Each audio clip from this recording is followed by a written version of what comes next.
next is, I believe Melissa Cropper is gone to written only. Up next is Morgan Zickes, Equality, Ohio. Welcome to committee, and you may proceed when ready.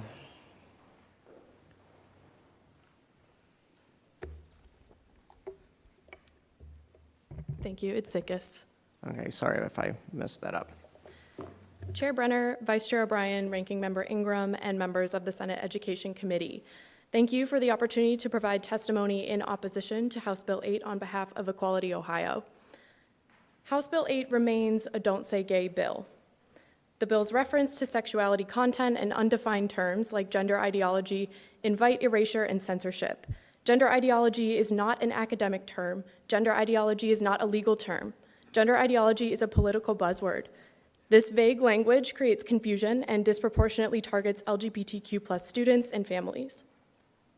Although lawmakers have claimed adjustments were made to House Bill 8 based on the Florida settlement of its Don't Say Gay legislation, the ambiguity remains troubling. Allowing incidental references outside formal instruction does not resolve the lack of clarity around what constitutes classroom instruction versus incidental references. LGBTQ+ identities will inevitably bear the brunt of this lack of clarity. Further, the Florida settlement upholds explicit non-discrimination language that forbids targeting LGBTQ+ persons, couples, families, or issues under the guise of such laws. Why has this basic safeguard also not been included in House Bill 8? The ambiguous criteria in the bill, coupled with high stakes for noncompliance, creates a chilling effect in classrooms and schools.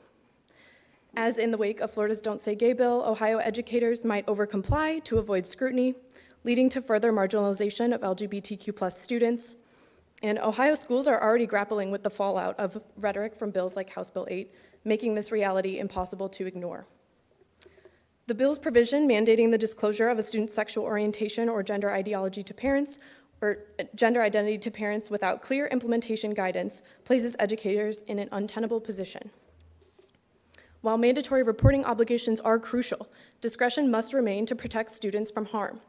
LGBTQ students face staggering rates of abuse and neglect compared to their peers. 1 in 4 teens is forced out of their home after coming out, and more than 40% of homeless youth identify as LGBTQ+. These outcomes don't just happen. They're a direct consequence of policies like the ones outlined in HB 8. Lawmakers risk exacerbating the very challenges LGBTQ+ youth face, including homelessness and family conflict. We trust our teachers to be mandatory reporters of abuse and neglect already occurring. We trust our teachers to educate and care for our students for 8 hours a day in the classroom.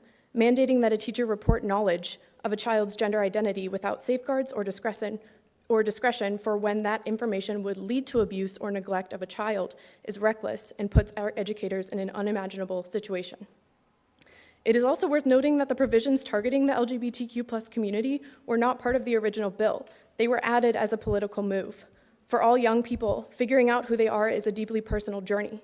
For transgender youth in particular, coming out is a profoundly personal decision that should occur on their own terms, in their own time. All right, your 3 minutes are up. If you could finish, please. I would just like to wrap up by saying LGBTQ identities are not incidental. LGBTQ students deserve environments that celebrate and ensure their safety. The history of our community deserves to be taught, and Ohio students deserve to see themselves reflected in what we teach in our schools. Thank you for your time and attention, and I encourage you to reflect on the harms this bill could do. Thank you for your testimony today. Ranking Member Ingram with a question. Thank you, Mr. Chair. I just have a question in regard to sexuality content. Do you believe that depending on, let's take an art class, 3rd grade, 4th grade. And remember, we're supposed to be intertwining all of the curriculum from different courses into one. So in art, we talk about the family. What happens when the student draws a family that's not your typical mother, father, 2 kids, a dog, and a fence? Yes, thank you for the question through the chair to the senator. I just want to reiterate that this is a Don't Say Gay bill because the language reads directly No school district or third party acting on behalf of the school district shall provide instruction that includes sexuality content to students in grades kindergarten through 3. So it is outright banned in those grades, but furthermore, in that definition, gender ideology is not defined, and the sexuality content is, and it is defined as meaning any oral or written instruction, presentation, image, or description of sexual context or gender ideology provided in a classroom setting. We believe that that lack of clarity on that definition could be used to target that content, even regardless of the incidental references being allowed. So in 4th or 5th grade, Mr. Chair, if I Follow up. may.